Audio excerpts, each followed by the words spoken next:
Señores, hoy tenemos un invitado de lujo. Queremos dar la bienvenida a nuestro amigo y hermano Roberto Flete.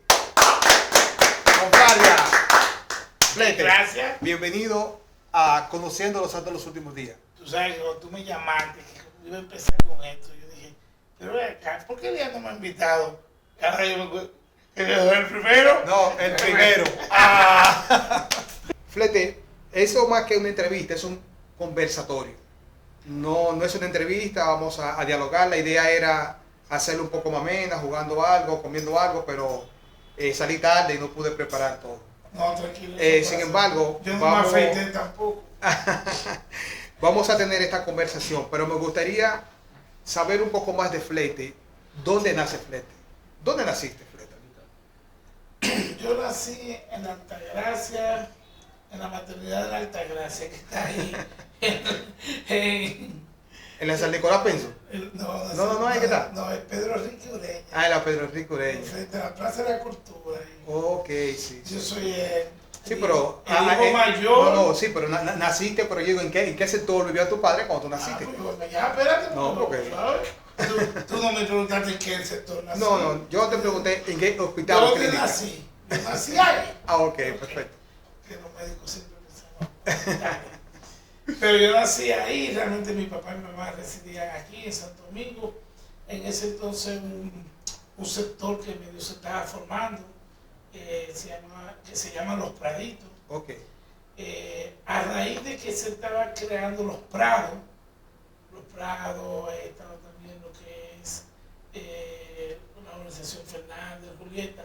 Siempre han ido tres sectores así, medio chéveres, y era un sector para que la mano de obra. Sí, los sectores de los popis, hay un sector guabobá siempre escondido. Cerca ahí, porque alguien tiene que limpiar los jardines, sí, la casa, sí. esas cosas. Bueno, yo realmente, mi papá y mamá vivían en Los Praditos y yo nací en el año 76. Okay. Era relativamente un sector muy bueno. ¿Cómo influyó en Flete, en Roberto Flete, criarse en ese sector? Realmente lo que influyó en mi vida, más que todo, fue la iglesia. No fue el sector. Llegaremos ahí, pero ¿el sector influyó algo en ti? Realmente, ¿qué te explico? Yo no hacía vida en Los Praditos. Okay. Mi papá y mi mamá se unieron a la iglesia cuando yo tenía 10 años. Entonces, antes yo era muy niño como para salir. Yo no tenía como ni la edad ni nada para como estar en la calle, ni saber lo del tiraje. Eran los años 70, imagínate, 70, inicio de los 80. Yo salía, jugaba con los muchachos de mi edad, que sé yo, loco en cadena, sí. El Topao. Después regresé a la casa, ve 2 canales, nada más. 3 canales, 9, el 11 y el 4. No había televisión. No había televisión, No. ok.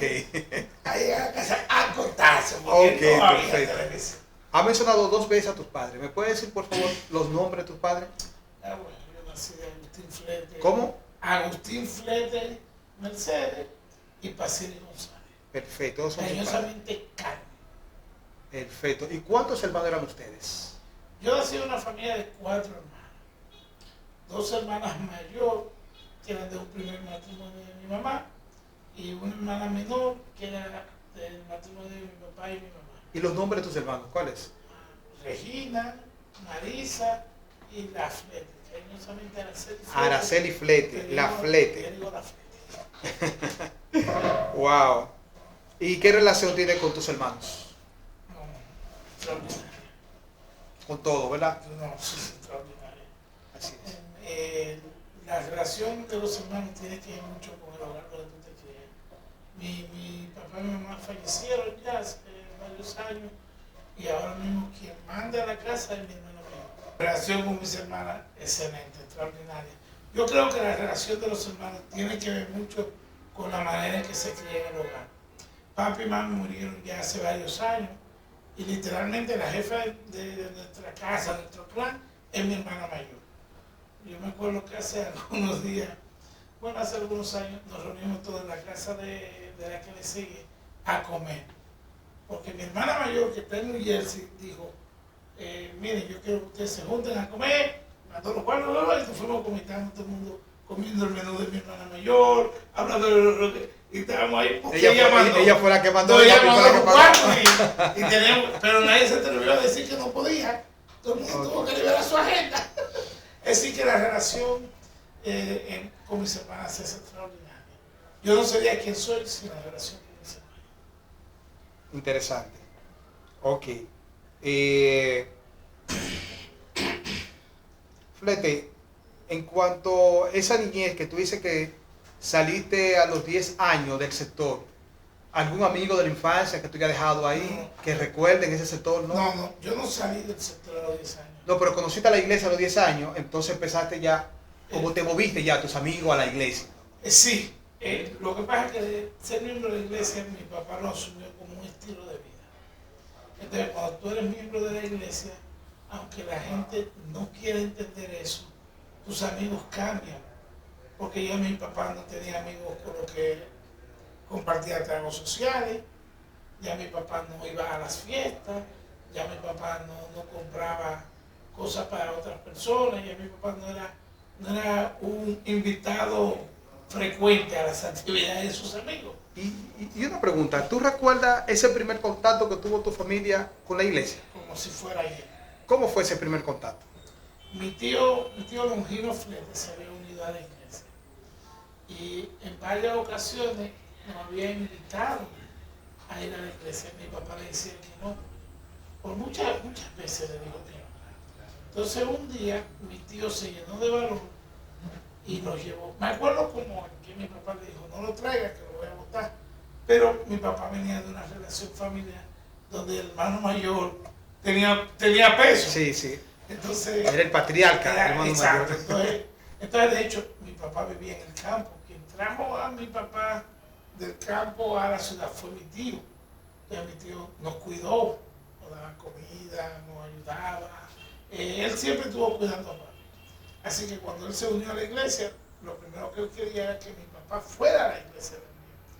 Entonces mi papá negado. ¿A cuál iglesia fue que se unió? A la iglesia de Jesucristo de los Santos de los Últimos Días. Okay. El que empezó todo, el superhéroe de esto, es Longino Flete. Mi papá le dijo, si lo trae lo voy a botar y te voy a hacer pasar vergüenza. Mi tío no le hizo caso y lo llevó. Lo llevó un domingo. Mi papá estaba terminando una actividad social y yo empecé, yo estaba curioso porque tú sabes, uno siempre está ahí, yo siempre como que yo chiquito era medio curioso, siempre estaba como medio comiendo boca. Sin que se den cuenta, porque antes los viejos se daban no, cuenta. No, pero no te dejaban. No, eso era un problema. Eso era callado ahí, que sí, tenía que estar ahí. Entonces, lo que pasó es que mi tío dijo, aquí están. Mi papá pensaba que como eran americanos, había un rumor que era así, que esto, que lo otro. Y entonces le dijo, lo voy a votar. Pero cuando los misioneros llegaron con mi tío, mi papá, a pesar de todo, era muy educado, con una educación excepcional. Y los mandó a entrar, dijo que se sentaran. Y mi tío dijo, permiso, que tengo que irme, tengo una situación. Y se fue, mano. Y lo dejó embarcado ahí.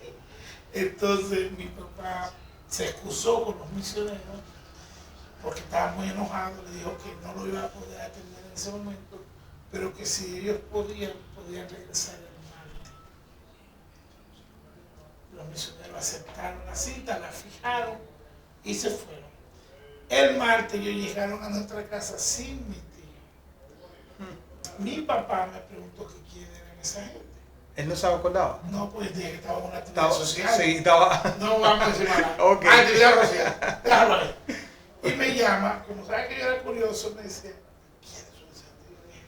Papi, esas son los mormones, entonces le decía mormones, los mormones que tío trajo, y tú le dijiste que vinieran hoy porque tú sabes que tú no estabas tan bien el domingo, y entonces dijiste que vinieran hoy para recibirlo. Y digo, ay, ese tío tuyo, deja que yo lo agarre, espérate. Y entonces pasó a los misioneros compartieron un primer mensaje con nosotros, sin mi tío, sin el tío. Y pusieron una cita para el jueves. Compartieron un segundo mensaje el jueves. El sábado compartieron un video Filmina, en ese entonces se llamaba las familias son eternas. Pip, Pi, pi, pip. todo el mundo rajado llorando. En lágrimas. Eso parecía un velorio. Sí, no. Domingo 9 de la mañana, 8:40, todo el mundo cambiado de las 7 que íbamos Para irse para la iglesia. Muchachos, cayó un aguacero. Te haré un arcoíris. Sí, sí, sí. Papi estaba enamorado, esa filmina lo cambió. Pero llovió. Y entonces a las 9:30, 9:40 nos quitamos la ropa, los misioneros no llegaban y se fue a suelo el ánimo. Eso fue una de las cosas por las que yo nunca dejé de ir a una cita misional cuando yo fui misionero, por lo que pasó ahora. Lloviendo, bajo lluvia, llegó el hermano Domínguez Joa, Leonardo Domínguez Joa, un muchacho, 19, 20 años, con un misionero, mojadito a buscar en la guagua de los hijos. Mi papá dijo, espera ese momento, ¡cállese todo el mundo rápido que nos vamos! Rumba en 10 segundos ahí, la ropa media mal puesta, mojándonos. Llegamos a la capilla. Nunca más hemos dejado de ir. Wow. El domingo siguiente mi papá se bautizó. Todos vinimos a la iglesia. Realmente nuestra conversión duró, o el inicio de nuestra conversión duró 14 días. Mi papá tenía algunos atributos bonitos. Era un matrimonio que estaba casado civilmente. Mi papá había algunas cosas comparables a sabiduría, se le habían prohibido los médicos a partir de una enfermedad. Él había... Estaba encaminado. Sí, estaba encaminado. Y así fue ese primer encuentro. Entonces llegaron multitud a la iglesia. El día que se cambiaron, Sí, llegaron muchachos, llegamos, misioneros, eso fue chulo. todo para allá. Yo no, aunque yo quiera, no puedo olvidar ese recuerdo tan Mira, especial. yo tengo dos preguntas. La primera es, si conociste algún amigo, algún joven que se hiciera tu amigo, y cómo influyó ese joven en tu vida para que permaneciera en la iglesia. Muchacho, imagínate, era una guagua pequeñita, pero nos metimos todos ahí. Y en ese entonces los países... Pero los 6, Sí, pero los cabíamos 4 bien. hermanos y tú... No, porque mi hermana mayor no vivía conmigo. Ah, ok, Solamente ok. estaba mi hermana menor, mi papá, mi mamá y yo. Ok, Araceli, tú y tu Y mi padre. papá y mi mamá. Ok. Y el misionero y Leonardo Domínguez, que era el que manejaba. Era una guagua chiquita, pero cabíamos bien, esa guagua cabía muchísima gente. El lío fue salir de los praditos. Porque cuando los praditos se inundaban enteros, tuvimos que irnos por la John F. Kennedy, Papiantini. Pero fue chulo, todavía yo recuerdo el viaje con agrado. Y es uno de los momentos más bonitos de la historia de mi vida, de mi diario. Y algunas veces yo vuelvo a ese momento de eso. Llegando a la iglesia, tú me preguntaste por un amigo, mira, yo creo que sí, yo creo que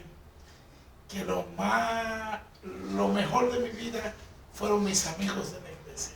Yo era chiquito, flaquito y jodón, pero hay una persona de mi edad que marcó mi juventud en la iglesia y una persona en el liderazgo. Hay varias, pero yo creo que esas dos fueron las más fuertes. Yo le digo el policía, porque él ahora es mayor de la policía. Okay. Pero en eso él siempre hablaba de que quería ser policía. Pues yo hablaba como yo con 11 años y él como con 14 o 15. Ya él quería ser policía. ¿Para qué ¿Qué quieres ser policía? Sí, yo nunca lo entendí. Pero el mayor de la policía ahora se llama San Silvestre Rosario Pérez. San Silvestre me cargó.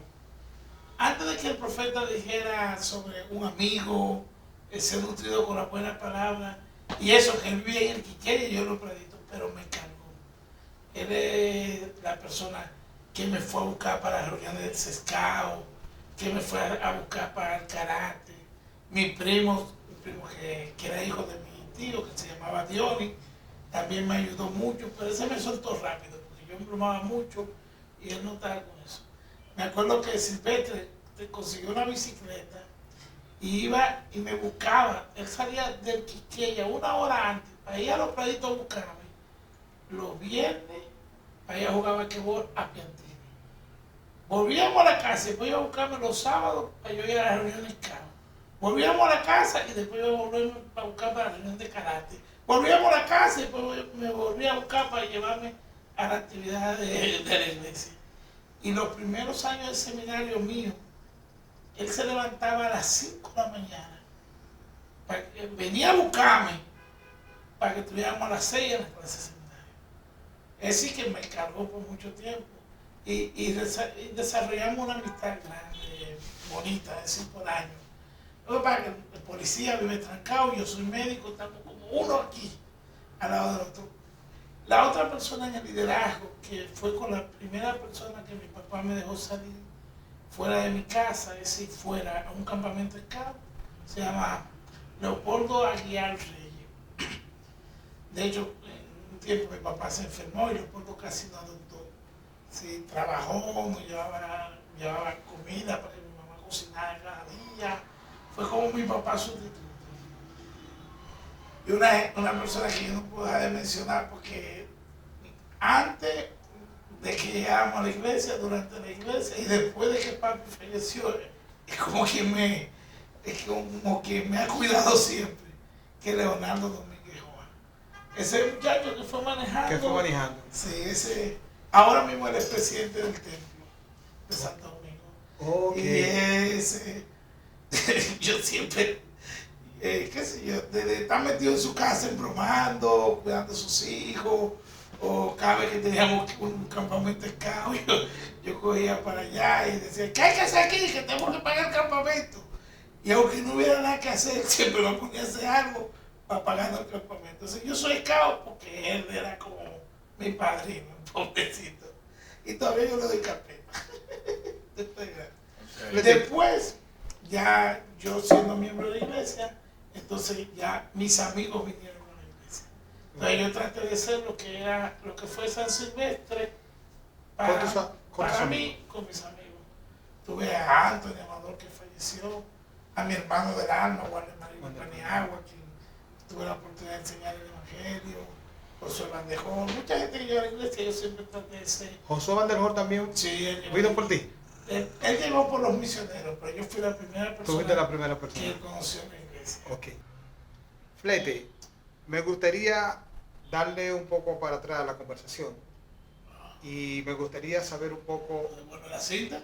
en cuanto a lo que es, me diga cuál es el mejor recuerdo que tú tienes de tu mamá primero y después cuál es el mejor recuerdo que tienes de tu papá. Esas dos preguntas. Esa es una pregunta difícil, Elías, porque yo puedo decir que yo me crié de buenos padres y que tuve un hogar muy feliz. Y yo tengo recuerdos maravillosos, de mi papá viajando conmigo, de mi mamá cuidándome. Que tú puedas sacar uno de cada uno. De, Son tantos, pero uno que mi te haya papá, impactado mucho. De mi papá, quizá lo que más me impactó de todas las cosas que vimos juntos, que fueron muchas, es cuando él decidió unirse a la iglesia. Cuando él decidió unirse a la iglesia y nos unimos en 2 semanas, 15 días, bautizamos un 14 de junio del 87, él me contó, y es algo que yo nunca he podido olvidar en mi vida. Él me contó que estando en el campo, él sembraba arroz. Y un día, sembrando arroz, yo digo que hipoglicémico, digo yo, él le dio un golpe de calor, es lo que yo digo, porque yo soy médico, no lo que él me dice. Él le dio un golpe de calor y se desmayó. Pero él me dice que él, sembrando el arroz, de repente él tiró arroz. Tiraban arroz así. Y en medio de eso, él tiró el arroz y el sol le dio en la cara. Y cuando el sol le dio en la cara, él me contó que él se vio a él bautizándose, como no uso el término bautizándose, se vio a él como en una pila con agua, vestido de blanco. Y a una persona blanca, ya en este entonces puede decirme americana, Sí. En ese entonces no. Y una persona blanca, vestida de blanco también, en esta posición, parada al lado de él. Y cuando él vio eso, él dice que se desmayó. Pero él se acordó de eso. Y entonces él siempre me dice, como dice Pablo, como dice Juan en la isla de Palma, si fue dentro o fuera del cuerpo, yo no lo sé, pero yo sé lo que vi, me contó. Entonces cuando él vio al misionero, el del Charlie, el del Loy, que fueron a nuestra casa, él se acordó de eso. Y te estamos hablando que él vio eso en el año, cuando él tenía como 16 años, la iglesia no había llegado al país, no había misioneros. Él vio a los misioneros como cuando él tenía 20 y pico de años, como 10 años después, la iglesia llegó en el 78 y nosotros estábamos viendo a los misioneros en el 87, ¿sí? Que todavía la edad de lo que él vivió y la iglesia no estaban en el país. Cuando los misioneros le enseñaron una lámina de cómo era el bautismo, él recordó su visión, su imaginación, lo que sea que él vio. Y entonces él aceptó bautizarse en la iglesia.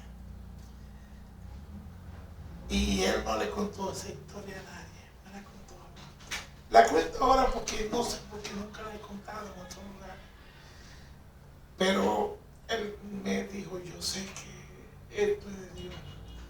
Y esa visión de esa experiencia espiritual que él había tenido 10 años atrás, lo llevó a que él no presentara resistencia a lo que. Y para mí fue genial. Entonces él me dijo, yo no tengo dinero para darte. Mi herencia para ti son dos cosas. Toda la educación que yo te puedo dar y las verdades de esta iglesia, porque yo sé que son verdades. Y esa experiencia me marcó. Me marcó porque no importa lo difícil que la vida sea conmigo, yo sé que estoy en el lugar correcto. Yo sé que estoy en el lugar correcto. ¿Y con la de tu mamá? Con mi mamá, una de las experiencias más extraordinarias que yo tuve y que más me marcó fue yendo a la iglesia. Cuando yo no íbamos a la iglesia, mi papá tenía un motor 70, entonces mi papá iba manejando, mi hermanita iba delante de mi papá, un chinecillo así. Y mi mamá iba en el motor detrás, sentado con falda. con las mujeres, con falda, falda, de lado, y yo iba en las piernas de mi mamá. Y yo siempre iba asustado, porque yo pensé que si yo me caía de ahí, me iban a atropellar y me iban a matar. Y yo estaba como bien asustado, yo estaba como muy estresado por eso. Pero mi mamá me dijo un día, subiendo la chucha, hijo, no tengas miedo. Yo preferiría morir antes que tú te caigas. Y eso me marcó, es decir, nunca más yo me fui inseguro. Yo sabía que tenía riesgo, pero yo sabía que yo estaba seguro. Que el viaje en la pierna de mi mamá, para mí era el viaje más seguro de mi vida. Porque la manera en que ella me lo dijo fue extraordinaria. Son dos experiencias que me marcaron. Una de la seguridad que da tú estar con tu familia. Desde entonces yo nunca me he sentido más seguro que cuando he estado con mi familia. Eso me lo dio mi mamá. Y la segunda, la experiencia de mi papá, que él había sido predestinado para estar acá, para conocer esta iglesia. Y ya vamos, tercera generación, su nieto es un misionero, su nieto lleva su nombre, en Paraguay sirviendo, y gracias a que él decidió aceptar lo que vio un día en un campo de arroz metido por Cabrera. Flete, ¿qué te motivó a ser médico? Bueno, Elías, si yo te dijera por qué yo soy médico, yo soy médico yo soy médico por bruto. Que eras ingeniero y no diste para eso. No. Ser médico es la profesión más difícil que hay. Sí, imagínate. Tú tienes que ser más inteligente que cualquier otra cosa, porque tus errores cuestan vida de la gente. Uf. Pero yo aprendí en la iglesia. Acuérdate que la iglesia llegó muy joven a mi vida, siendo un niño. Y yo aprendí mucho sobre Jesucristo. Entonces yo quería ser como Jesucristo. Y yo descubrí que Jesucristo era carpintero y era médico.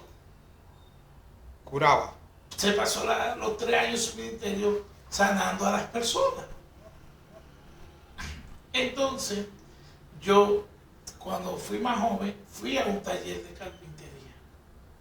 Fui con uno de mis hermanos de la iglesia que vivió conmigo, que se llama Brito. Bueno, Franklin Brito y yo fuimos para carpintería en el verano, porque yo quería ser carpintero. Es lo que me decidí a ver qué quería hacer. Y entonces, una de las cosas que él y yo nos gozamos mucho es que el maestro constructor dice, en una experiencia, le cuenta a Brito, no, esto es un trabajo muy seguro, esto está bien, a usted le va a gustar mucho esto. Ustedes estos 3 ojos que me faltan, esto es descuido mío, pero aquí todo está bien. Tú supiste que no volvimos, ¿no? Entonces yo voy a ser carpintero. Entonces, lo que seguía era, bueno, ser médico. Yo siempre quise ayudar a la gente, yo siempre nací con un don de servicio que mi papá fomentó. Yo no sé cuál es el problema de mi papá. Yo creo que él tenía un complejo de superhéroe, algo así. Porque siendo mandado que había que hacer en el barrio, me mandaban a mí. Y él me enseñó a montar motor. Entonces yo tenía un motor. En ese entonces no había delivery. Pero siendo gente que había que llevar a un lugar, no, mijo, la lleva. No, mijo, va. Entonces eso era mandado a pie, mandado en el motor. Mandado en bicicleta. Mandado en bicicleta. Había que cuidar a una viejita, iba yo. Había que hacer un servicio hogar en Ubi dándole comida a los niños. Ahí me mandaban a mí. Además de la influencia Scout. Yo tenía que hacer una acción diaria todos los buenos días. Entonces llegó un momento que eso me mordió y llegó un momento que yo quería una profesión en la que yo pudiera ayudar, que no dependiera de nadie. Yo decía, mi papá me decía a mí, no, si te va mal en la vida, tú te pones un estetoscopio, saca un efimo, saca una mesita y te toma presión a peso. Cuando tú tomes 20 presión, te ganaste 20 pesos, con eso tú comes. Esa era la visión de papi. Hasta ahí llegaba la medicina. Y entonces pues, me decía, 20 presiones al día que tú tomes. Son 100 pesos en 5 días. En una semana son 200. Esta otra semana son 300. ¿Ya? Tú vas a ganarte 500 pesos al mes. Entonces digo yo, ok, papi, está bien. Entonces, después que me decía eso, me decía, pero imagínate que no sean 20 pesos. No, imagínate que no sea que tú cobres un peso. Imagínate que tú cobres 100. Entonces me lo multiplicaba y decía. Y ahí la cosa fue mejor ya. Si tú tomas 20 presiones a 100 pesos, entonces tú tienes 2,000 pesos. ¿Me entiendes? Entonces 2,000 pesos diarios por 5 días son 10,000. Por 20 días son 20,000. Entonces al mes son 40,000 pesos. Con eso tú vives. ¿Cómo tú vives? Y me hizo esos cálculos. No, Flete, pero oye, me fueron unos cálculos bien, sí, motivadores. Pero no necesitas de nadie para tomar presión, eso es real. No necesitas tener una clínica, no necesitas tener un hospital. Tú lo que necesitas es un estetoscopio. Y al final domicilio, me volví médico familiar para poder ir a ver a la gente a su casa.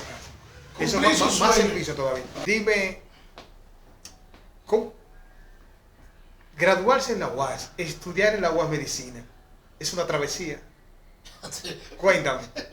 De Siendo breve, pero de la UAS interesante. te gradúas, te liberas. ¿Te liberas? Sí, te liberas.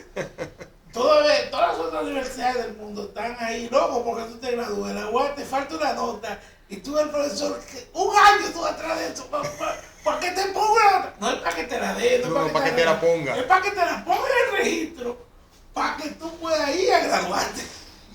Entonces, pero yo tengo 6 años aquí, ¿qué pasó con esa nota? Bueno, pero la UAS realmente, para mí, la UAS es una experiencia que no la cambio por nada en la vida. Es decir, me formó, a los 5 semestres de medicina ya yo estaba viendo pacientes con un médico. Yo siempre tuve mucha vocación. A los 5 semestres ya tú podías ya tomar presión y cobrar a no, 100 pesos. No, ya yo no la podía cobrar porque no podía ejercer, pero ya yo ayudaba al que la cobraba sí. Y me daba algo de los 100 pesos que él cobraba. Agradezco mucho al doctor Jorge González que me asumió, era amigo de mi papá, me llevó a su clínica, una clínica en Cristo Rey. Y allá me decía, ya yo con las enfermeras aprendiendo a poner suero y todo. Después un grupo que se llamaba MDM, Médicos del Mañana, que amanecíamos en el Morgan todos los viernes. Eso fue también genial. Es decir, la UAS te da mucha oportunidad de contacto con los pacientes. En el caso mío, lo más difícil fue la muerte de mi papá. ¿Qué te digo? Al tener el Evangelio, al tener la iglesia, yo era un niño, no voy a decir poco, porque yo casi un poco, pero mi papá no me dejó trabajar, me dejó concentrarme en la UAS. Yo creo que él se imaginaba que iba a morir joven y el propósito de él era que yo estudiara. Entonces, cuando él muere, que yo tengo que hacerme cargo de mi mamá, de mi hermana, y yo no sabía. Él me dejó estudiar muchísimo, pero yo no sabía, él no sabía nada. Entonces, cuando yo tuve que parar la universidad para poder trabajar, para mantener a mi mamá, entonces mis líderes de la iglesia me asumieron, como dicen. Leonardo, el presidente Ezequiel, mi obispo en ese entonces, el obispo Rosario, y el profeta de la iglesia creó una iniciativa que se llamaba Fondo Perpetuo para la Educación.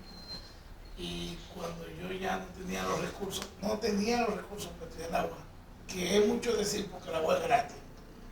A 5 pesos te va a dar los créditos, yo creo. Y yo no tenía los recursos. Entonces mis líderes de la iglesia no me dejaron de tenerme. Es algo extraordinario. Por eso yo digo que los miembros de la iglesia progresan tanto como sus líderes influyan en ellos. Yo creo que yo siempre fui un proyecto de mi obispo, de mi... Yo creo que tú repitas esa frase con un poco más de fuerza. Que los miembros de la iglesia son... Los miembros de la iglesia pueden ser todos los que sus líderes influyan en ellos para que lleguen a ser. Porque, ¿qué te digo? Yo estaba ahí, en los praditos, tratando... Yo cogí el motor de mi papá para ser mensajero, yo fui mensajero. Pero ellos no me dejaron de tenerme ahí.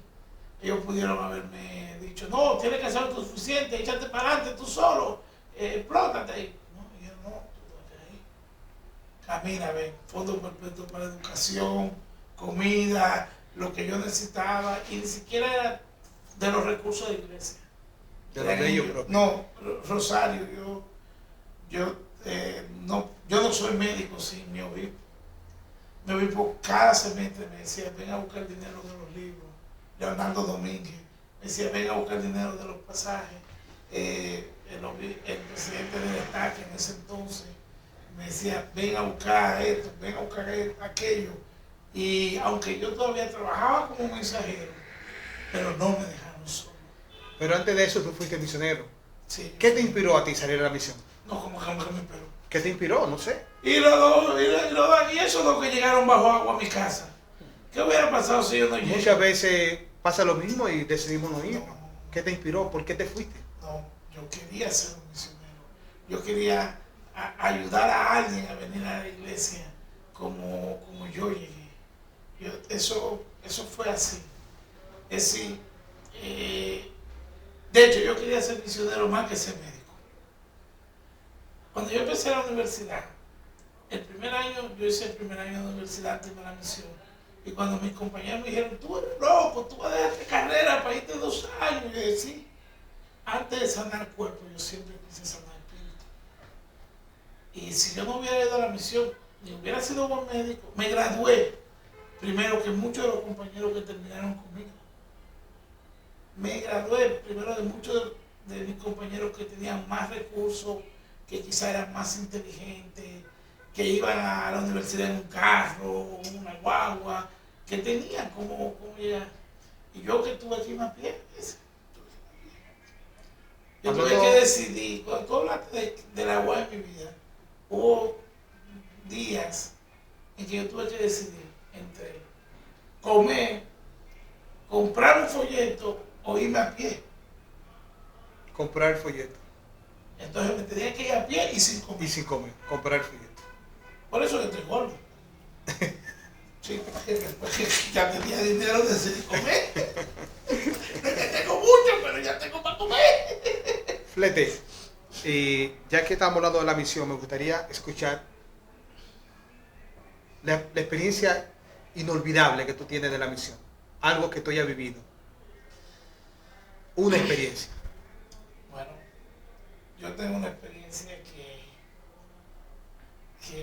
es extraordinaria, es inmerecible, como dicen, increíble. Yo era líder de zona en Montecristi, y como líder de zona yo tenía un vehículo asignado, y habíamos trabajado mucho, habíamos tenido bautismo, todo, pero yo tenía un consejo de zona en Santiago, y nos levantábamos a las 5 porque era tiempo del consejo. Pues bueno, fuimos al consejo, yo no tenía mucha experiencia manejando o en la vida de eso. Sí tenía experiencia manejando, pero no en el conocimiento del cuerpo como tengo ahora. Entonces después del consejo nos fuimos a comer. Y después de comer yo no descansé, no hice una digestión ni nada. Simplemente quería volver a Montecristi con mis compañeros. Y ya tú sabes, nos dio un golpe de insulina, eso fue un solo sueño. En los años 97, Santiago, Montecristi, la solitaria, que no pasaba nadie por ahí. Eso era nada más los camiones que iban del puerto Manzanillo a Puerto Plata. Bueno, pues mi compañero y yo no dormimos, pero dormido. Hasta que en un momento yo escucho en mi volante un manotazo bien fuerte. ¡Ah! ¡Despierta! ¡Despierta! ¡Ah! Y yo cuando veo, yo estoy a menos de qué sé yo, de 4 o 5 metros de darle de frente a un camión, a una patada. El camión está parado, el camión no está corriendo, no ve. Entonces yo rápidamente me toqué, freno, y me parqueo. Y le digo a mi compañero, gracias por despertarme. Y gracias, ¿qué cosa? ¿Qué pasó? Y digo, pero ¿te estás durmiendo? Y yo, sí, pero usted fue que me despertó, que me dio el día. Si no, yo no sé qué pasó. Dime qué pasa primero, para yo decirte eso que yo. En eso se parquea, sale el chofer del camión y viene y nos dice, usted también, ay Dios, está muy ansioso. Dice, ay, que yo me paré y yo me cansé de tocarle, porque ustedes venían derecho, traíanse de frente conmigo, yo sabía qué hacer, porque yo estoy parado, porque ustedes, yo, y tocando, y nada. Y ustedes, yo, ya como 600 metros desviándose derechito. Entonces, al dormir, el carro se metió y yo le iba a dar frente. Bueno, del sol de hoy yo solamente puedo decirte gracias. Gracias. Gracias, Señor. Yo ese día entendí que hay una hora y un momento para morir. Hay una hora y un momento para morir. Después, mi vida, volteé un carro. manejando. Sí, yo sé, Un carro chiquito. en la avenida, el malecón, malecón, en la George Washington. Washington. Y yo salí, el 911 me dijo, bueno, doctor Fleck, ¿qué hacemos? Usted no tiene ni un rasguño ni nada. Eso es un accidente grave, qué sé yo qué, hay que hacer tomografía y todo. Pero a usted no le pasó nada, entonces. Frente, ¿cómo te has podido llevar el balance entre tu responsabilidad en la iglesia, porque fuiste obispo en un momento, tus responsabilidades en la iglesia y tus responsabilidades como médico? ¿Cómo has podido hacer ese balance? Estoy gordo. Hay un discurso bueno que dice el equilibrio. Yo, no sé, quizá yo no soy tan bueno con el equilibrio, pero las dos cosas tienen la misma base. Y es lo que me ha ayudado, que son las bases del servicio. Pero yo creo que la gente a mi alrededor yo siempre he tenido buena gente, un buen equipo. La gente podrá pensar que yo soy maravilloso, pero yo no lo soy. Lo que son buenos son la gente a mi alrededor. Es decir, yo siempre he tenido gente buena.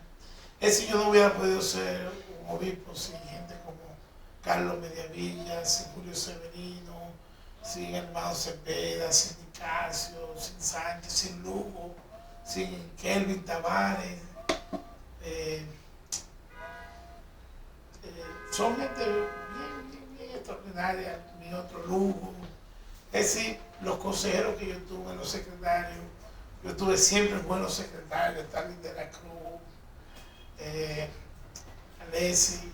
Es decir, creo que el don que yo tengo es tener buena gente a mi alrededor.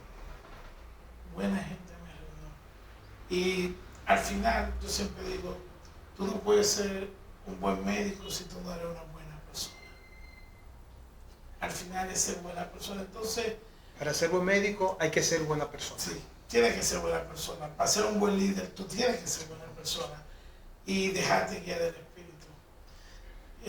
Hace algunas semanas, yo me reuní con Lugo, él es el registrador del templo, y nos acordamos de un día que yo llegué del hospital, eran como las 10, 11 de la noche, y yo acababa de llegar del hospital, no subí a mi casa, y yo siendo obispo le dije, Luego tú eres mi consejero, yo necesito que vayamos a ver a una familia. Y luego digo, son las 11 de la noche. Yo, ¿a quién vamos a ver a esta hora? Pero luego fue obediente y fuimos. Y en el camino yo le dije, luego yo siento que debemos comprar unos pollos horneados aquí.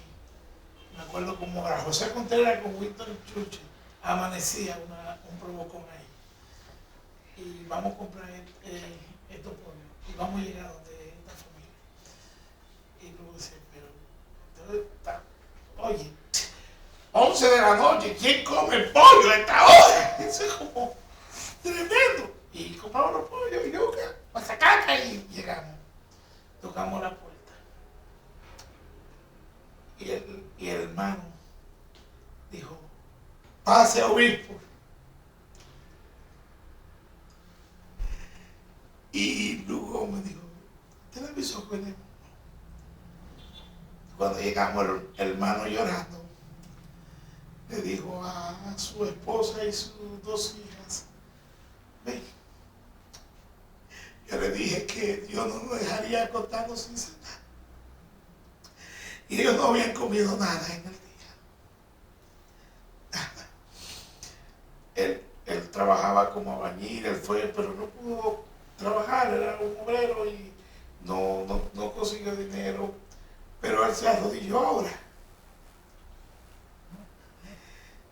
Y él les prometió a su esposa y a su hijo que Dios no lo dejaría acostarse sin comer ese día. Yo llegué del hospital, sentí la impresión, me dejé guiar, llamé a mi consejero y a mi amigo.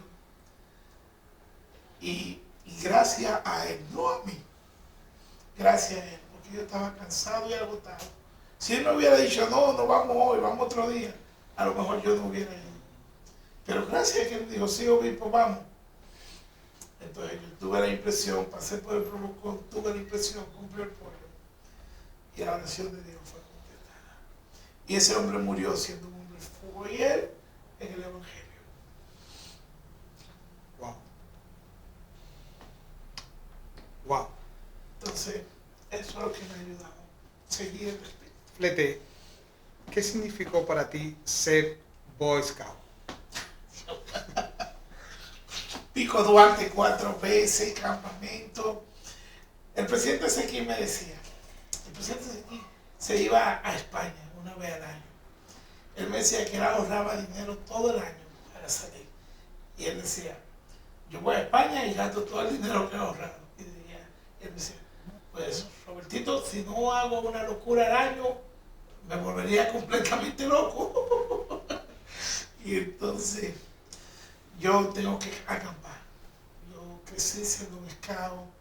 Hace unos meses me reconocieron con el tercer galardón más alto que tiene la Asociación Scout en el país. Trabajé en los grupos scout, llegué. Yo siempre quise ser un scout, pero yo era un niño pobre, entonces el grupo scout que me quedaba más cerca era pop y era rico y yo no podía entrar, no había recursos para eso. Así que cuando yo llegué a la iglesia y a la siguiente semana me dijeron que habían scout, fue como wow, fue como ya, Dios vive, esta iglesia es verdadera.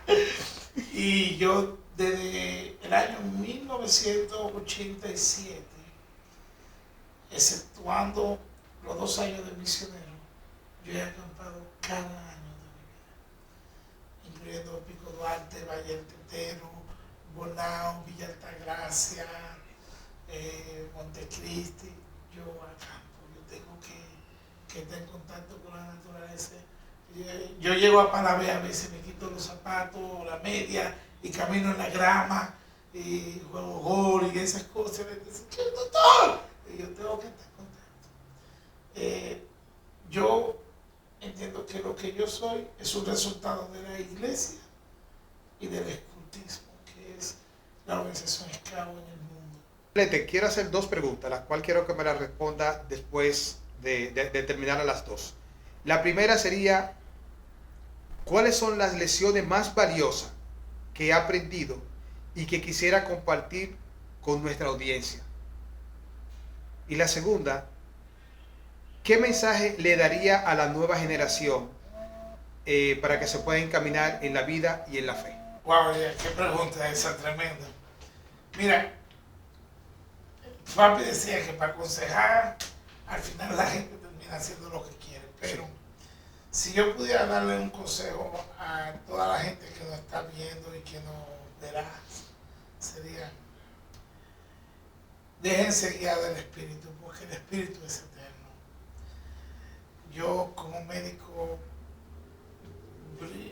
veo tanto, trabajo tanto con la vida y con la muerte, y veo tanta gente tan afanada por este mundo que no entienden la existencia de un alma eterna, que todo lo que hay en este mundo es totalmente terrenal, pero que las experiencias espirituales son eternas. Yo le diría a la gente y a la audiencia, a los que nos escuchan, a los que vean, vivan experiencias espirituales, sean buenas personas, vivan bajo el código del bien ser, del bienestar, del bien vivir. Si yo pudiera dar un consejo a la humanidad entera, dijera, vivan bajo las reglas de oro, bajo lo que dijo el Salvador del mundo hace casi 2000 años. Así como tú quieres que los hombres sean contigo, sé tú con ellos. Es el principio eterno de la ética. No le hagas a nadie lo que tú no quieres que te hagan. No hable de nadie lo que tú no quisieras que hablaran de ti. No vivas para otra persona como no te gustaría que la otra persona viviera hacia ti. Y entonces tú tendrás experiencias buenas de la vida. Yo me paso la vida ayudando a la gente. Y tú no te imaginas la gente que me ayuda a mí. Y no tiene que ser la misma que yo ayudé. Pero el universo, Dios te devuelve eso. Ese es quizá lo que yo diría. Porque La hora y el día nadie lo sabe. Tú y yo estamos aquí ahora, pero no podemos faltar. Tú y yo tenemos amigos que han muerto, que nos enteramos en las redes sociales. ¿Cómo fulano se murió? Pero si estábamos hablando con él. Yo tengo amigos que hablé con ellos en las mañanas y en la tarde se murieron. Sí. Con posesiones, con dinero, con villa, con de todo. Y se murieron. La muerte, tan segura de su victoria, nos da toda una vida de ventaja, decía el poeta. El único que venció esa muerte nos dijo: amen a los otros como desearían que los otros le amen a ustedes y lograrán tesoros en los cielos. Allí es que yo quiero mis tesoros, no aquí en la tierra. ¿Qué consejo yo le daría a los jóvenes? Sean misioneros de la iglesia. Sean misioneros. Abandonen el mundo y todo su afán por 1 año y medio, por 2 años, y dedíquense a algo que es completamente ajeno a ustedes, a sus intereses, a sus deseos, a sus egoísmos, a sus pasiones. Porque cuando tú eres un misionero en esta iglesia o en cualquier iglesia en el mundo en la que tú profeses, tú te niegas a ti mismo para servir al gran Creador. Y eso es lo que yo creo que cambia tu vida. El tú decir, todo lo que yo quiero, tengo o soy, lo dejo atrás para servirte a ti, Señor. No es que el que tú no seas misionero no sea valioso, sí, pero yo no creo que ninguna experiencia en la vida te enseñe lo que 2 años o 1 año y medio te enseñan sirviendo a gente que tú ni conoces, solo porque tú amas a un ser maravilloso que existió hace 2000 años. Eso sería, si pudiera darnos. Flete, muchísimas gracias por esta oportunidad que le ha dado a Conociendo los Santos los últimos días. Hemos vivido un momento inolvidable compartiendo con Roberto Flete. De verdad que les invito a todos ustedes a poder deleitarse con este manjar de conversación que hemos tenido con Roberto Flete. Muchísimas gracias, Flete, Gracias a ti, mi hermano. Abrazo, abrazo. Wow, me encantó.